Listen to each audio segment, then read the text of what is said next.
Programa Café Corporativo. Um oferecimento Polix, Sistemas de Segurança. Fique tranquilo, conte com a Polix. Grupo Ethics, a primeira empresa do estado de São Paulo a conseguir o certificado de regularidade em segurança.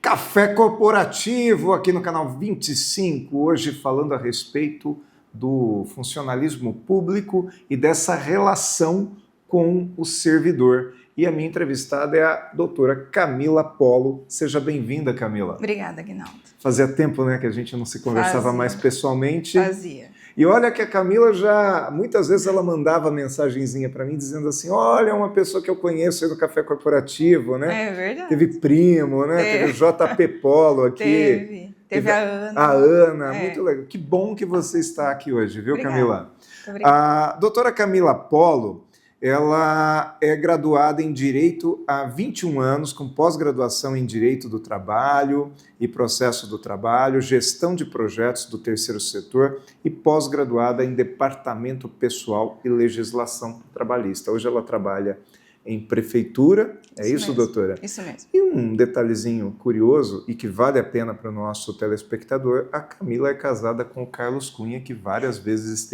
esteve aqui também, que também, assim como ela, é meu amigo pessoal. Então, um abração para o Carlos aí, que eu não vou contar para ninguém, mas ele está ali acompanhando a gente. Doutora, me fala uma coisa, serviço público, então, a relação do colaborador da empresa é bem diferente do setor privado, correto? Totalmente diferente. Totalmente diferente. Não se compara. E como que é essa rotina do RH do serviço público, doutora?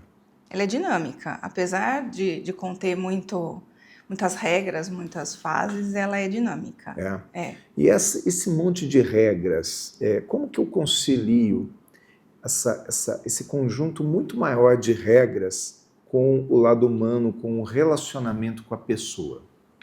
A gente tem que trabalhar com leveza.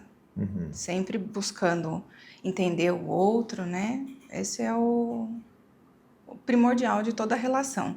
Seja profissional, pessoal, enfim. Tem que levar desse jeito. Eu sempre fico muito preocupado porque quando a gente tem uma quantidade muito grande de regras, a impressão é de que nada pode, tudo tem que passar por um processo X, mas as pessoas têm anseios, elas têm desejos, elas têm dores, né? O RH, ele além de administrativo, ele é acolhedor também no serviço público? Ele basicamente, ele tem muitas regras e tem que ser seguidas, né? A gente não pode simplesmente pular regras. O serviço público, a gente não consegue antecipar e pular regras. A gente tem que seguir estritamente o que está na lei. Então, ele às vezes acaba se perdendo, mas com o passar do tempo, o passar do processo mesmo de admissão, por exemplo, a gente tem que sempre se lembrar de que nós estamos tratando com um ser humano. Então, a gente sempre quer acolher e entender as necessidades e fazer, de acordo com a legislação, o que é permitido. Ou seja, não dá para dar jeitinho. Não dá para fazer nada, nenhum contratinho de gaveta, ou seja, tem que ser tudo no oficial. Sim, existe um processo, né? No administrativo funciona assim, nós temos um processo e dentro deste processo corre todos os trâmites e tudo é publicado. Então, desde do processo do concurso público, passado para a lista de aprovados, chamamento para comparecer, né? Para assumir a vaga, processo de exame médico, tudo isso, tudo é publicado. Tá. Tudo é publicado na imprensa oficial. Doutora, como que é a contratação? Vamos começar pela contratação. Como que funciona? Existe um concurso público, né? Mas para haver esse concurso público tem que haver uma demanda. Como que funciona? Qual que é qual que é o processo de uma maneira cronológica para a contratação? Normalmente é feito um estudo com as secretarias, para que eles apontem a necessidade da contratação. Então, lá eles apontam quais são os cargos dentro da lei, né? Porque a gente não pode contratar simplesmente o cargo que eu acho que é importante. Ele tem que estar descrito na lei. Então, dentro desse estudo, é passado para a secretaria que cuida, normalmente, de gestão, né? Recursos humanos, que é ligado à gestão. E aí é aberto um concurso público. Tem uma banca que é contratada para tocar esse processo. Então, aí é feito concurso, prova, edital. E esse cargo, né, ele tem, essa contratação tem uma descrição de cargo. O que exatamente aquela pessoa faz? A descrição já está na própria lei. Então, todo estatuto ele já vem descrito quais são os cargos e quais as atribuições desse cargo.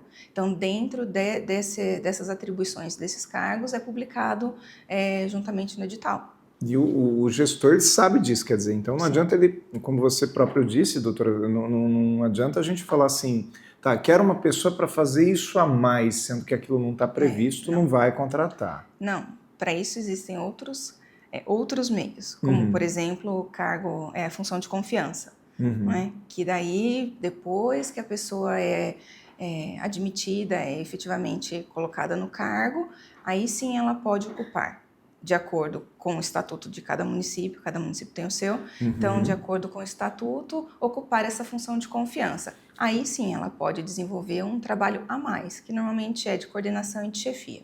Entendi. Bom, mas voltando naquele sujeito que foi contratado através de um concurso público, ele é aprovado no concurso, chamado para trabalhar na prefeitura, e aí ele inicia suas atividades, correto? Correto. E aí ele tem também um período, como que se fala assim, ele tem um momento de integração nesse trabalho, ele tem um momento de aprendizado, como que funciona? Ele passa por um estágio probatório. Então, ele é inserido na atividade, passa por uma integração inicial, né, juntamente à escola de governo, e aí com essa integração ele passa a executar as atividades. O próprio setor cuida de orientá-lo e de instruí-lo para o desenvolvimento dessa atividade.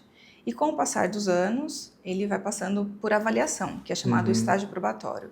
Então, ele é um concursado estagiário, que a gente chama, né? Mas, na verdade, ele é um efetivo, mas que está em estágio probatório. Ele ainda não tem toda aquela estabilidade do serviço público que a gente tanto ouve, né? Isso mesmo. Ele ainda está vulnerável, vamos dizer assim, a depender da sua produtividade. Isso mesmo. Aí, cada estágio probatório, como eu disse, o estatuto, cada município tem o seu, né? Então, depende do que está descrito no estatuto, aí é avaliado. A chefia normalmente direta avalia, os colegas avaliam.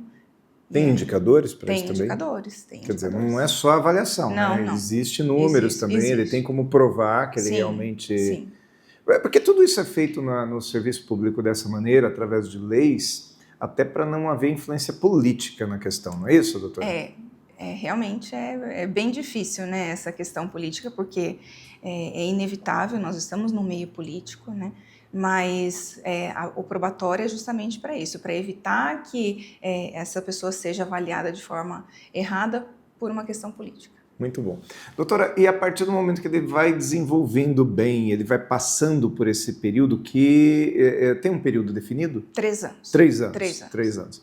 Então, a partir do momento que ele passa por esse período definido de 3 anos e passa com sucesso, o que acontece? Aí ele entra num outro estágio. Ele se torna efetivo e continua com o seu papel. Na verdade, ele não muda a condição dele como trabalhador. Ele continua na mesma. A diferença é que ele já não tem mais o risco do estágio probatório, de não ter a sua pontuação, o seu trabalho avaliado e correr o risco de ser exonerado, demitido, né? Por conta disso. E ele tem aprendizados que são formais? Existe a escola de governo, né? Existe. E essa escola de governo, como que se faz para ele continuar interessado em aprender? Existe um trabalho, enfim, até de incentivo a este funcionário? Existe o quadro de carreiras, né? Cada prefeitura tem a sua. E ele tem lá as suas progressões, que chamam, né? Então, onde é feito o incentivo para que aquele servidor ele estude, que ele se interesse, que ele desenvolva, para que ele aumente o seu ganho, o seu potencial dentro da municipalidade, né? E bem relacionado a isso, a própria escola de governo, ela pode oferecer cursos, né, de acordo com o interesse da administração, para que aquele servidor possa se desenvolver. Muito bom. Ele pode tanto por incentivo da escola de governo como incentivo próprio. Muito bom, doutora Camila. Vamos fazer um intervalinho e a gente volta daqui a pouco, porque tem mais assuntos que eu quero falar com a doutora Camila aqui no Café Corporativo a respeito dessa relação com o servidor público e como que a gente faz, né, para trabalhar nesse paralelo entre leis e o ser humano. Então, até daqui a pouco.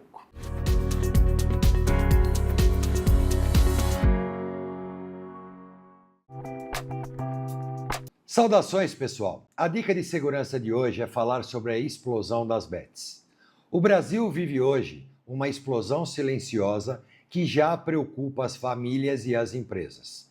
O avanço das plataformas de apostas online. As chamadas bets, que aliado ao aumento do endividamento por crédito consignado, esse fenômeno tem impactado diretamente o ambiente de trabalho e as famílias de maneira geral. Estamos falando de uma atividade que exige atenção, equilíbrio emocional e conduta ética irrepreensível. Uma pessoa distraída, endividada ou sob pressão financeira pode colocar em risco a convivência familiar e profissional. Com campanhas agressivas e promessas de ganhos fáceis, mais de 50 milhões de brasileiros já apostam online. Entre eles, muitos enfrentam prejuízos financeiros e transtornos como ansiedade e depressão. Estudos mostram que 30% das empresas já se preocupa com o impacto direto das apostas no comportamento e na produtividade de seus empregados. No caso de profissões que exijam o máximo de atenção, os efeitos são graves. Queda de concentração, aumento de acidentes, fraudes, afastamentos e até desvios de conduta. Realmente uma bomba relógio que precisa ser desarmada. Nossa dica de segurança às famílias que possuem entes viciados em jogos é de agirem com urgência, promovendo a educação financeira, apoio psicológico, campanhas de conscientização e treinamento de lideranças para identificar sinais do vício. Cuidar do bem-estar emocional e ético desses familiares é cuidar da segurança de todos. Eu sou Valdemar Pellegrino Júnior, CEO do Grupo Ethics e guie-se por nossa estrela. Grupo Ethics, há mais de 20 anos no mercado de vigilância patrimonial, facilities e limpeza. Certificada pelo Ministério da Justiça, sempre investindo em tecnologia e constante treinamento aos nossos colaboradores. Conseguimos a excelência em prestação de serviços para os mais diversos segmentos de clientes nas áreas de vigilância, facilities, limpeza. Grupo Ethics, guie-se por nossa estrela.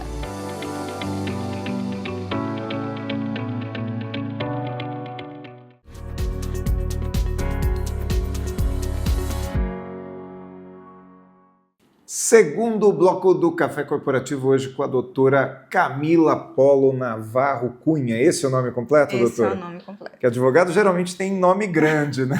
O meu já era grande, eu casei Aí com um pouquinho maior. Maior ainda, tá bom. Mas, doutora Camila Polo. Doutora, como que faz essa questão da gente trabalhar o funcionalismo público e aquela questão motivacional, principalmente com os orçamentos que normalmente são mais limitados nos órgãos públicos quando se fala em gente? Inicialmente é treinar, capacitar um servidor para que ele possa ser o propagador. Então, a gente reduz custo e traz incentivo e estudo e aperfeiçoamento para esse servidor. Então, a gente normalmente capacita um servidor para que ele seja o servidor instrutor. Então, ele passa a transmitir o conhecimento que ele adquiriu em um curso para os demais. Então, eu gasto uma única vez que eu divido com os demais colegas. Tá, legal. E aí também tem aquela questão da lei da responsabilidade fiscal que te impede de contratar em alguns momentos, não é isso, Camila? Isso mesmo. No período eleitoral, a gente não pode fazer contratações. Depois de junho, a gente já não pode mais fazer contratações. Não pode ter aumento de pessoal, nem mesmo de despesa. Tá, de pessoal. perfeito. Que é A gente para tem também não dar a entender que pode ser uma ação política, é isso? Exatamente.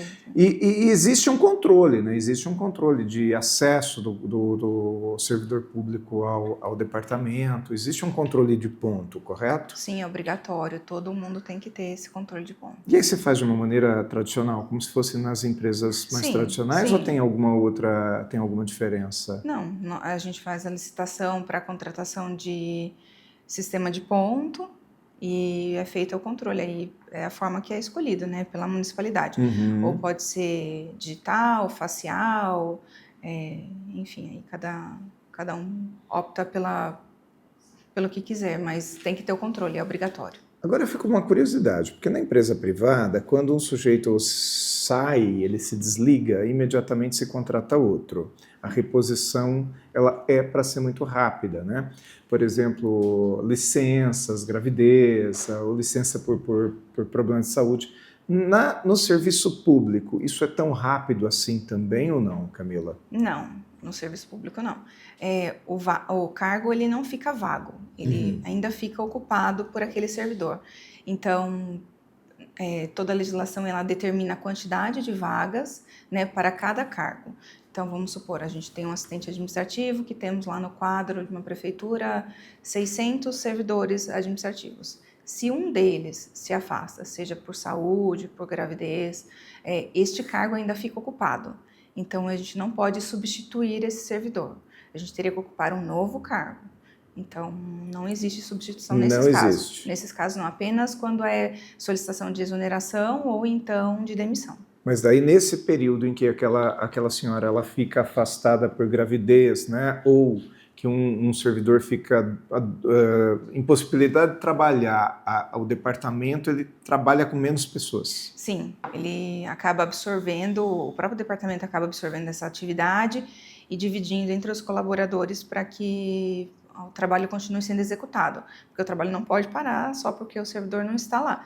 Então, ele é absorvido pelos demais colegas. E, às vezes, isso gera uma sobrecarga ou não chega a gerar uma sobrecarga? No serviço público é muito comum haver a sobrecarga, porque nem sempre as vagas, né, o quadro de pessoal, ele é compatível com a atividade, como, por exemplo, o estudo que a gente faz para aumento de vagas. Então, existe um estudo para que a gente possa propor um projeto de lei para a Câmara para aumento dessas vagas, né? E quando não tem, aí o serviço público o servidor público ele fica sobrecarregado. Isso é muito comum. No caso do executivo, um prefeito, um governador, ele pode pedir um cargo de confiança para substituir uma demanda que pode estar afastada ou isso não existe?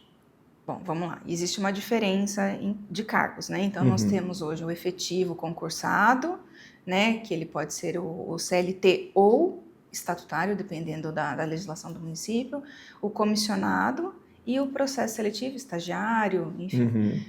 O comissionado, existe também uma quantidade de vagas determinada que ele pode suprir, que normalmente é de chefia, né? De direção ou de assessoramento. Então, são esses dois cargos que o comissionado ocupa. Então, ele está lá para suprir esta necessidade. Agora, para um outro, ele acaba absorvendo na sua atividade, mas não que ele é contratado para isso. Ele é contratado para direção ou assessoramento. E uma outra coisa que a gente percebe também no serviço público é que existe uma preocupação muito grande com a legislação em relação às minorias, a acessibilidade, a cotas. Isso é levado a sério realmente no serviço público? Sim. A gente, como eu disse, segue a legislação e obrigatoriamente tem que ter cotas, né? Então, no concurso público mesmo já é determinado a quantidade destinada para cada cota. E a acessibilidade? O espaço físico precisa estar adaptado porque ele vai ter... Isso. Vai receber pessoas com portadores de deficiência, Sim. é isso? No concurso público, as cotas já estão pré-determinadas. Então, aquele cargo já tem a especificação. Então, quando ele é PCD e vai prestar um concurso público, ele já sabe quais são as atividades que ele vai exercer. E dentro daquelas atividades, tem que estar relacionada com a deficiência dele, se é compatível com aquela atividade ou não. Porque quando ele é admitido, ele passa, o PCD especialmente, ele passa pelo médico do trabalho e por uma junta médica. Então, essa junta médica vai avaliar a condição PCD dele com a atividade que ele exercerá. Então, ela tem que tem que estar relacionada, né? E, obviamente, o ambiente tem que estar apto a recebê-lo. Então, portas que tenham acesso a cadeirante, né? Computadores acessíveis, se precisar com aqueles equipamentos para audição, braille, se o caso, né? Então, a gente tem que estar sempre preparado para receber. E se não tiver, prepara. Tem que preparar. Muito bom. Camila, vamos fazer mais um intervalinho, que depois no último bloco eu quero te fazer uma pergunta um pouquinho, que eu acho que é a curiosidade de todo público que não conhece de dentro o serviço público, mas tenho certeza que você vai conseguir nos ajudar a entender. Então, enquanto isso, vamos ver aí o nosso trabalho, nosso parceiro da Polix Serviços de Segurança. Até lá.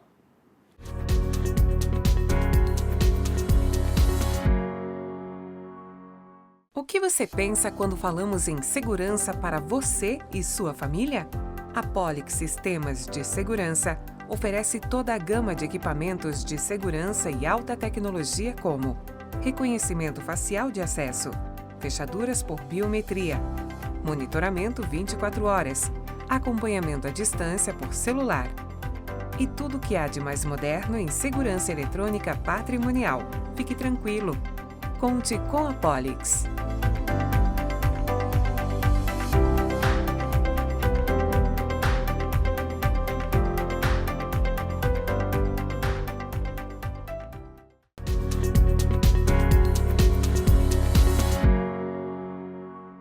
Mais cafeína.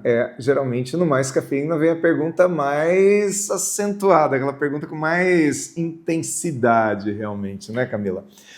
Camila, como que faz se o nosso servidor público não está rendendo? Quer dizer, o servidor deveria servir, mas ele não está servindo. Como é que faz? Existe um processo de reenquadramento, eu não gosto de usar punição, mas de adequação desse funcionário, ou mesmo de exclusão do quadro de um órgão público?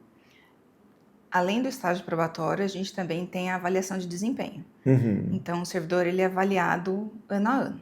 Então, a atividade dele é avaliada. Fora isso, se ele está numa conduta inadequada ou algo parecido, existe a sindicância e o processo administrativo disciplinar. Então, ele responde por essas questões. Isso funciona bem? Funciona. Flui? Flui. Existe um setor próprio que cuida, que é a corregedoria, que cuida dessas questões. Então, é aberta uma sindicância, é avaliado as situações, o que aconteceu com aquele servidor, né, porque chegou naquela condição, às vezes atos graves, né, que tem que ser investigados, né, sindicalizados, e aí é aberto oitiva, contraditório, para que ele possa se defender também, e é feito um julgamento. Ou seja, ninguém também se casa com serviço público sem realmente valorizar a oportunidade que tem, né? Antigamente era assim, né? Hoje já não é mais. Hoje já está muito difundida essa questão. Então, eu acredito que na maioria dos municípios já se aplica muito bem o processo administrativo disciplinar. E eu tenho percebido isso também, até por ter tido a oportunidade de fazer algumas palestras para as escolas do legislativo, de governo, que o servidor público ele está mais interessado em verdadeiramente servir, no papel dele. Eu tenho sentido isso, mas eu não tenho talvez a referência lá de trás. Isso de fato tem acontecido, Camila? Tem. Hoje ele se especializa mais, né? Então, até mesmo porque os cargos exigem mais especialização hoje em dia, e eles querem sim, sempre estar aptos a servir, né? Então, o foco é esse. Muito bom. Então, doutora Camila Polo Navarro Cunha, muito obrigado por ter vindo ao Café Corporativo. Sempre um prazer recebê-la, seja aqui ou em qualquer outro lugar que eu puder recebê-la na minha casa, e espero que em um momento próximo volte para falar sobre outros assuntos também. Estou à disposição. E o Café Corporativo fica por aqui e você já sabe que nesse meio tempo, entre hoje e a semana que vem, quando nós temos um novo programa, você fica no nosso YouTube, nesse acervo, com mais de 400 programas, enfim, com todos os assuntos que você possa imaginar, porque afinal o Café Corporativo é isso, essa universidade em sua tela. Programa Café Corporativo. Um oferecimento Polix, Sistemas de Segurança. Fique tranquilo, conte com a Polix. Grupo Ethics, a primeira empresa do estado de São Paulo a conseguir o certificado de regularidade em segurança.